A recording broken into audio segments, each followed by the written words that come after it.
Guest tonight, we have Kim Litzke with us, who is an attorney practicing family law, specializing in family law with Eastburn and Gray. Kim, welcome to the show. Thank you for having me. Kim, why don't you tell us a little bit about yourself and your law practice? I know you've been practicing law for a while. For a while. I tried to count up the years and I didn't like how high I got. So I've been practicing approximately 20 years. Eastburn and Gray is one of the oldest firms in Bucks County and one of the largest firms in Bucks County, and we have a family law division there that we have several family law practitioners there. I was drawn to family law for two reasons. My mom's a therapist, so I'm not skittish on high conflict, high emotional energy situations. In fact, because I have some skills in that, being able to diffuse that, I was drawn to family law as a way to practice law. And then early in my career, I figured out I like being in the courtroom. So if I can't get a resolution outside of the courtroom, then being able to logically present a case to get a judge to decide it, I really enjoyed that. And you're in court all the time with family law, between custody conferences and support conferences, that kind of thing. Sure. Recently, it has seemed that I'm out of court more, though, that there's a lot of a movement towards trying to resolve cases instead of litigating them, and that's probably related to the things you guys were just talking about, is people just can't afford to litigate anymore because of all the changes we've been through in the past few years. Mm-hmm. What are some of the ways that family law attorneys and financial professionals work together? How do you see that? You picking up from what you guys were just talking about is that education planning, I think it's crucial. When you said you would tell them to start early, it's amazing to me how many people don't even think about it until they're worried that the divorce will mean there's no money left for their kids now. So that's one of the places that I used financial planners right away is, you know, I'm not going to be able to solve that problem if you haven't put the money away. Even though you're separating your finances, what can you do for your children jointly? So getting a financial planner involved at that point for the parties is a great idea. One of the other ways is to also really get kind of a reality check for clients. What is your marital estate made up of? Wow. You know, how much value do you have? And for you guys to give them some kind of vision as to what will they have eventually. You know, that if they divide things and the distribution is whatever it is, like what will that mean for them for their future? The third way I see is there is many assets that could have a valuing difference. A company that the husband might own, or stock options, or things they don't understand, and they may need some financial expertise to value. They can do that either as a neutral, and you can give that opinion to both parties, or if they are going to litigate an issue like that, then they're going to each need an expert putting forth their value.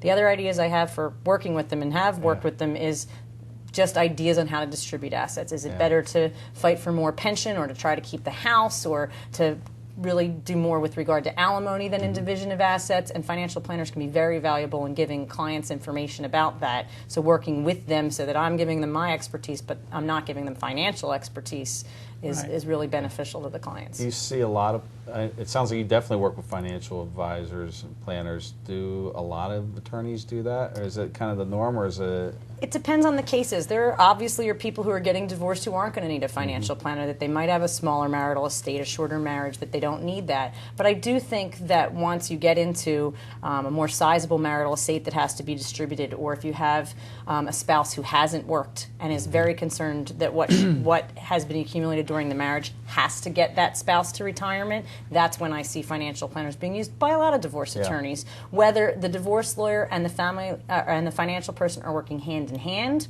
or if they send them off to the financial planner and tell me what you learned, that's kind of different sometimes. Right. Kim, let's go back to the beginning of, let's say, your relationship with a client or potential client. I mean, can I assume that most initial meetings are with one of the spouses and not both? Absolutely. Or is there a time when there's both spouses? I can't Rarely. think of a time that there would be both, because there's different types of divorce, and we could get into that, but the bottom line is that when I do meet with a client, I'm going to meet with just that client and get into, are they already working with the financial planner, going back to David's question, and where we go from that. Well, let's circle back to that first meeting. You meet with a client who's having marital issues, and they engage your services, or at least want to talk to you about engaging your services.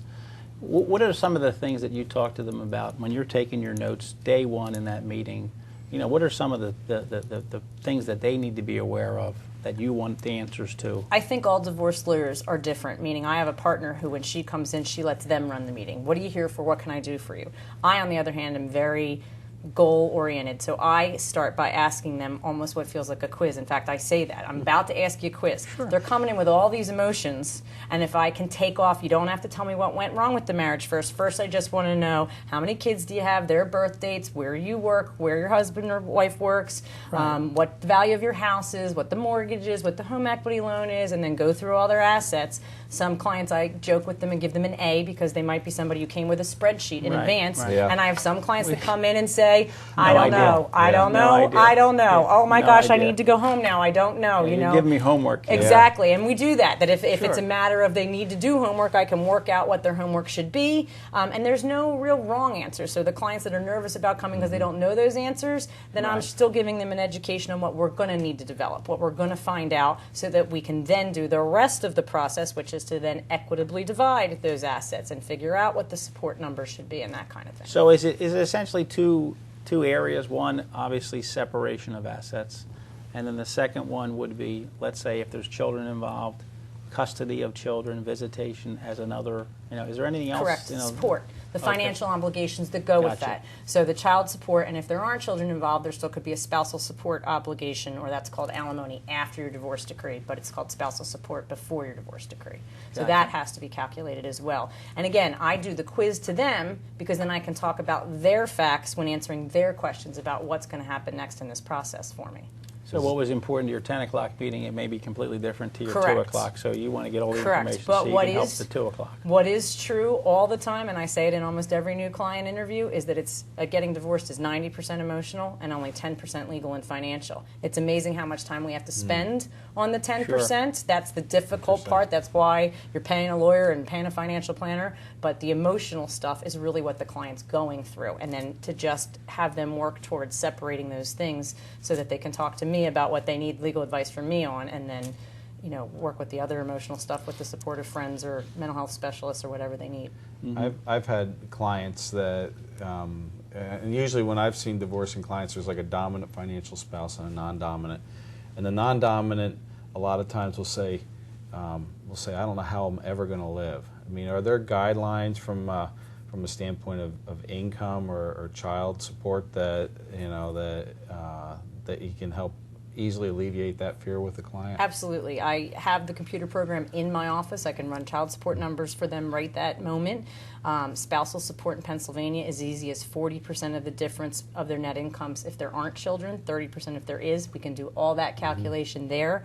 A lot of times clients come in before they've even separated and they need a game plan. Like, what amount am I going to have in my budget so that I would know? So the numbers for alimony, for numbers for alimony and the numbers for child support are not discretionary. They're formula based. Math formula based. Okay. Math Does it formula vary based, by absolutely. state? Can I assume Yes. that? Yes, it does. There's Pennsylvania guidelines. Each state has its own guidelines. They're not that dissimilar, Right. but how to even calculate them can be different depending on the states. I just worked with an attorney in New York because the kids have gone from Bucks County to New York. Right. And so then I had to learn his and he had to learn mine to figure out which state was going to get involved, and it was different. We'd do it off net monthly incomes. They were working off gross, that kind of thing. But bottom line becomes you're kind of on the grid. If you have this amount of money, then this is how much you should be paying per month in child support. And although the formulas may be different, do all states have both? Do all My states understanding have they do. alimony? I'm not an expert in all 50 states. Right. Don't tell anyone. Yeah, right, But right. I do believe all of the states have guidelines. And that's Okay.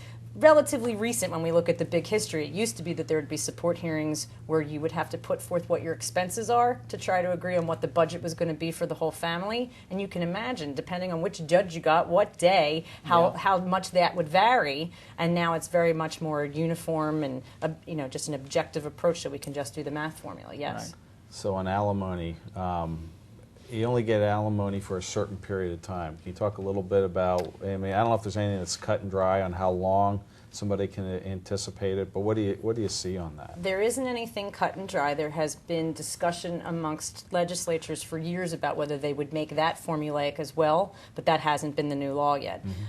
So most of the time it's a matter of you balance that with your equitable distribution. So if a lesser income spouse is receiving a larger share of the marital estate, then consequently they may need less in alimony. If there isn't a large marital estate and his income is the biggest thing in the family, it could be a longer term of alimony. So that all kind of works together to find the equation that means she'll be all right and he'll be all right when Right. the divorce is over.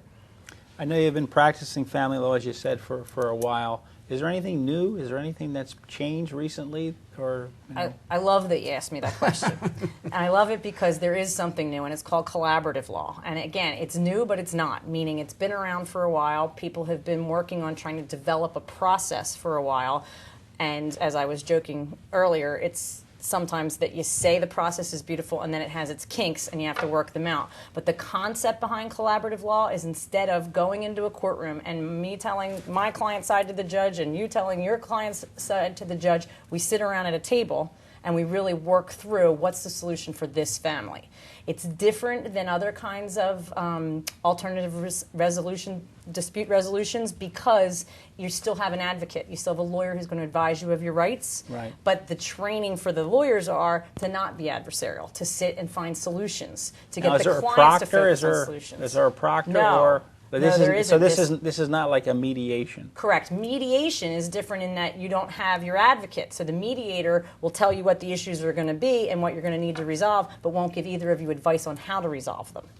I got you. But the collaborative law, the other attorney and I both know what the process is, both know how we have to get from A to Z to finish this, and then can collaborate on what are the solutions. Should we get the pension valued, or are we going to end up just distributing it at the end? Are we going to value the stock options, or are we going to agree that we'll split them if and when they have the liquidity? So those things can just be discussed, and then that'll eventually become your document that you write up to resolve the divorce issues. Okay. I've also heard it's more of a team approach, too. Glad you said that. Yeah. So the other part of that can be, back to bringing in financial planners to work with us, is that it may be that having a neutral come to talk about, here's the value of this, here's how I think you could divide this that would be best for your family. Doing all that at a table instead of having competing experts on a witness stand and trying to rip apart that expert to show my expert's got more knowledge on how we should do this. This process is better for your family. One of the first questions you ask is, where do you want to see your family in 5 years? And you don't want to see your family $50,000 poor in legal fees as a starting point. Right. So this process, while not inexpensive, because it's good for cases that are complicated, because then you can sit and work out all those issues, but the cost effectiveness of doing that by everybody contributing. And Right. again, it's also the parties get to decide how to do it instead of the judge deciding how to do it. So is it, and again, this is new to me, so I'm going to ask like a client. So is it almost as if you're both sides are basically agreeing we really should settle this? So you meet around a table and collaborate and say, okay, what are the issues? Let's put them on a piece of paper. We have to value the options. That's going to be tricky. We'll figure it out. It's custody issues. What's your concern? What's our concern? Let's put all the things on a piece of paper and then see if you can amicably work through that to reach an agreement. Absolutely. That's the process. And again, you can bring in other members of the team. So in addition to having a financial person there to help with guidance on what you should do with some of the financial aspects of the case, you could bring in a mental health expert to talk about what you could be doing with custody and why this may work for this age children and this may work with this age children, or can even work with the kids and then bring back that thought to the table so that we can discuss it again. So again, it's just everybody agreeing. It's not to my keep side coming against back your to side. this. It's like, we're in this together. Yes, Let's figure this out exactly. together. And that, like I said, with the 90% emotional and the 10% legal, sometimes people 90% emotional can't get there. They don't want to sit at the table and have these discussions over and over again. They want to say, go get me what I need to live, and let's get a custody order I can live with, and I don't want to keep sitting at the table. So it's not for everyone, but people who can, and I always use this expression, love their family more than they hate each other, it can be Sure. Yeah. I think it's an well put. experience that gets them through it without having to make it like the fire's getting bigger. We can contain the fire. Well, because on the back end of the whole divorce, you still have kids. You still Sure. have to, it's not like it's all over. I mean, you Yeah, still have to exactly. somehow work it out. So it seems like it helps to really alleviate some of those problems moving forward. What would be, and I know you have a tremendous amount of experience as well, and I know you specialize in divorce and helping people in that process. What are some of the common speed bumps, if you will, for the ones that you can't get through settlement and it's going to go to the mat? What are some of the common things that would cause that to occur? Are there any? I think there's things that have changed with the economy, that we used to have people easily being able to get into the separate households and afford separate households, and that's more difficult. Right. There was a period of time that I couldn't get anybody to refinance a house, and that would muck up a settlement. Financing is easier right now, and that's helpful, but I still have problems with upside down houses that are still happening because of when people were lending probably more than they should have. Right. And I also have just the difficulty on getting houses moving, getting the houses sold. So those kinds of speed bumps are there, and I think that's what you meant in the sense that you don't want me to tell me the torrid emotional things that can be the speed bumps. That's a different show. Right. And I am sure you can see that, early on in the process, say, I can do everything I want. This isn't going. They're not ready. They're just not ready. This is not right. going to. Okay. Are there ways to, if people are considering divorcing, to reduce the cost? I mean, through this recession, I've heard people say, "Well, shoot, it's going to cost me so much money to get divorced." Is there avenues that you can kind of help them? I always say you should go to an attorney to do the whole job, but are there avenues to kind of reduce the cost? Well, it's a lot of what we just talked about. If clients won't talk to each other and every single word is going to be they tell me, I tell their lawyer tells him, then he tells them, and back around in that circle, that makes things a lot more expensive because what you're paying for is time. So the more time that you're asking the lawyer to spend on it, the more it's going to cost you. Similarly, if you take everything to court, you're paying your lawyer to sit in the waiting room until it's your turn at that hourly rate. If you do it as a meeting, the meeting's going to start when you scheduled the meeting. And it's going to be productive and it's going to be about your case until the meeting's scheduled to be over. And that's a much more cost-effective way. And then the what does a divorce cost is going to depend on how complicated are your issues. So even very well-intentioned people might need to really work through what the values of 10, 20 assets are, whereas people who are fighting might have one asset, and then we're spending just as much time on fighting as we are on valuing that one asset. And is the industry basically, hourly based, your fee? Absolutely. And there's not, you come to me, tell me your situation, all right, I'll do it for this many dollars. Nope. Okay, there's some lawyers that are a little creative with, like, if I'm in court, I'm going to charge you for a full day, whether I'm there for a little bit or a lot, and try to make it like block billing kind of, but generally speaking, almost every divorce lawyer is on an hourly basis. And what's the shortest time period you've seen people get divorced in? I mean, it depends on how you start the clock and end the clock, meaning from the filing of the divorce complaint until the receipt of the divorce decree. If they had no assets and no children, if they had already been separated for 2 years before they filed the divorce, it can be as short as a couple months.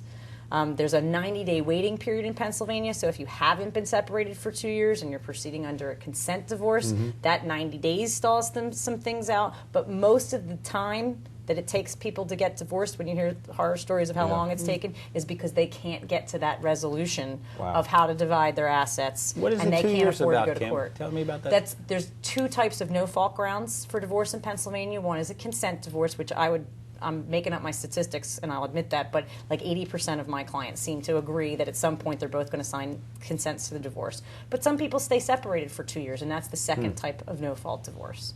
Okay. Wow. Separation, can you stay separated longer than 2 years? Can you be separated I've for had like clients 15 that don't years? even come to hire their lawyer until 5 years of being separated. They really just worked out a different way to live. She's in this house, he's in this house. They had something that made sense to them, and then maybe they let their children all graduate from high school before they wanted to get involved in this, or whatever their reasons. It could be that they don't, either one of them go to see a lawyer until they've been separated for 5 years. But again, that takes a certain amount of them being amicable for that to work. Does that create special problems with that type of layer, or not necessarily? Not necessarily, because people who do that usually are working together. It would be difficult if 5 years later they wanted to fight a lot and they had none of the records of what existed when they separated. That would cause a new wrinkle. But most people can then say, here's what we have, it's what we had, except we use a little of this for college and we use this for a new car, and we're fine with using this going forward. Well, I'm sure we could go on forever. That's right. It's a very interesting topic. Hopefully not timely for too many of our viewers, but we do need Kim's services at times in the world we live in. So, Kim, we thank you for everything. Thank you. I hope the viewers learned something. Our next week's guest is Mr. Jeffrey Kent. Mr. Kent is the CEO of Coggins IT LLC, which is information technology company helping clients understand and embrace what's now called the cloud, which is becoming a new popular area within technology. So as always, we do appreciate your time and hope it was interesting to you, because your money matters.